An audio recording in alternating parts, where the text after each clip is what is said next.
বাড়ি, হাওরের মধ্যেই তো বসবাস আমাদের। সামনে পানি, পিছনে পানি, মাঝখানে ঘর। একটু বৃষ্টি হলে এই ঘরের কাছাকাছি আবার পানি চলে আসে। ছোটবেলায় দেখতাম সাপ কিভাবে ঢুকে বা না ঢুকতে হয় সেই বন্দোবস্ত করা, অনেক কিছু ছিল, অনেক কিছু দেখেছি ছোটবেলায়। তো স্বাধীনতার পর থেকে এখন পর্যন্ত প্রকৃত অর্থে হাওরকে নিয়ে কার্যকর কোনো ধরনের পদক্ষেপ নেওয়া হয়নি। আনফরচুনেটলি যে বছর আমাদের ফসল হানি ঘটে, অর্থাৎ যেমন এই বছরে ফসল চলে গেছে, যে বছর তখনই আমরা শহুরে মানুষ এবং যারা হাওর থেকে উঠে আসা সাংবাদিক ভাইয়েরা আছি, রাজনৈতিক কর্মীরা আছি, সাহিত্যিকরা আছি, সেই বছরটাতে আমরা বেশি উচ্ছ্বসিত হই হাওর নেই। আবার যখন দেখা যায় যে হাওরে প্রচুর ধান হয়েছে, কৃষকের মনে হাসি, তখন আবার আমাদের বছর বা এর আগের বছর যে দুর্যোগটা ছিল অনেক সময় ভুলে যায়।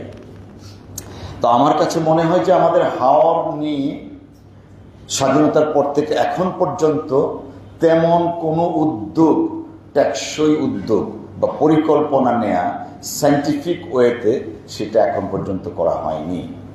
করতে পারেন বা করা যেতে পারে। আমরা অনেকে হাওর অধিদপ্তরের কথা বলি, হাওর বোর্ডের কথা বলি, আমরা যে ছকে যা বলি না কেন, যারা এই হাওর সংক্রান্ত বিষয় নিয়ে বা করবেন, অফকোর্স তাদের হয়তো একাডেমিক স্কিল অ্যান্ড নলেজ আছে, কিন্তু আমরা হাওরের বাসিন্দা যারা, বাস্তব অভিজ্ঞতাটা যে সমস্ত আমলারা এই কাজগুলোর সাথে সম্পৃক্ত কতটুকু আছেন তা প্রশ্নের দাবি রাখে।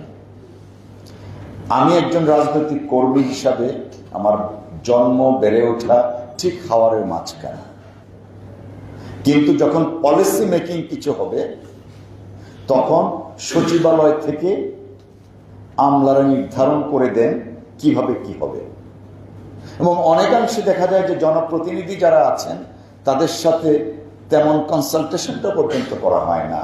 আমাদের মাননীয় সংসদ সদস্য একজন বলে গেছেন বাঁধের কথা,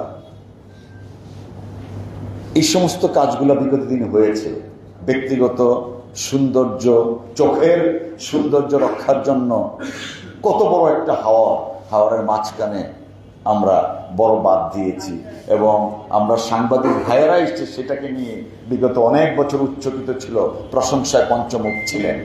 যদিও বুয়েট থেকে তখন বলা হয়েছে স্পেশালাইজড যারা, যে এই বাঁধের সুদূর প্রসারী ক্ষতি আমাদের ভোগ করতে হবে, যা আমরা ভোগ করছি। তারপরে দেখেন হাওরে আবার মৎস্য চাষের নামে হাওর ধ্বংসের আরেকটা নৈরাজ্য চলছে। কিভাবে? আমি আমার বাস্তব অভিজ্ঞতাটা বলছি। যেমন আমাদের বাড়ির পাশে একটা হাওর আছে, নাম হলো সোনাডুবি। আমি জানি না ফরাজি স্যার হয়তো নাম শুনেছেন। সোনাডুবি, গুড়াডুবি, টাঙ্গুয়া, এরকম অনেকগুলো হাওর আছে। যে হাওরগুলো লোকালয়ের একটু কাছে, ওখানে তথাকথিত লিজ, এটা তো লিজ না, আমি বলবো সরকারের তরফ থেকে কয়েকজন মানুষকে দিয়ে দেয়া হয়, নৈরাজ্য সৃষ্টি করে ওই কয়েকজন মানুষ টাকা ইনকামের একটা পথ করে দেয়া হয়। ইন দ্য নেম অফ জেলে, অর্থাৎ জেলের সমিতির নামে প্রকৃত জেলেরা কেউ কিন্তু লিজ গ্রহণ করেন তাদের নামে, উপভোগ করে, কিন্তু সরকারি দলের যারা লোকজন থাকে বা ওই অঞ্চলের দাপটে যারা লোকজন থাকে, দাঙ্গাবাজ লোকজন থাকে, তারাই কিন্তু সেটা উপভোগ করে। কেন আমি কথাটা বলছি উপভোগ? এই কারণে আমি বলছি, তারা এই লিজের নামে প্রকল্প থাকে, কিন্তু হাওয়ার উন্নয়ন এবং লিজ কি জানি থাকে। নামটা যখন দেখবেন প্রাণটা জুড়ায়া যায় যে হ্যাঁ, আমি লিজ নিচ্ছি মৎস্য চাষ এবং উন্নয়নের জন্য। উন্নয়ন তো দূরের কথা, ধ্বংসের জন্য কাজ করছে। যে কথাটা বলছিলাম সোনাডুবি বিলের কথা, আমি জানি, যদিও এতদিন করার কিছু ছিল না, শুধু চেয়ে দেখেছি, বাড়িতেও যেতে পারতাম না রাজনৈতিক কারণে। নির্বাচিত হওয়ার পরে বা অন্তর্বর্তীকালীন সরকারের সময় থেকে যাওয়া শুরু হয়েছে। এর মধ্যে বড় বড় গর্ত, পুকুরের চেয়েও গভীর গর্ত, আমাদের গ্রাম বাংলা ভাষায় স্যার এটাকে খৈন বলে, এরকম খৈন করা হয়েছে। মানে ধরেন বিরাট বড় একটা বিল 5টা বা 7টা খৈনও কি এটা অনেক গর্ত করে করা, যেন সমস্ত মাছটা এখানে চলে আসে। গর্তের চারপাশে আবার বাঁধ থাকে, পানিটা তখন আর প্রবাহিত হতে পারে না। এইবারের যে হাওর অঞ্চলে, বিশেষ করে আমাদের কলমাকান্দা সুনামগঞ্জের একটা অংশ, এই পাটটা কৃষকদের যে 25% ধানও ঘরে নিতে পারেন নাই, যতটুকু নিয়েছে একজন বলেছেন আমাদের গ্রামের ভাষায় বলে গেরা উঠে পড়ছে। আমি জানি না গেরা শব্দ শুদ্ধ ভাষায় কি বলে। তো এই 25%-এর মধ্যে ম্যাক্সিমামই গেরা ওঠা।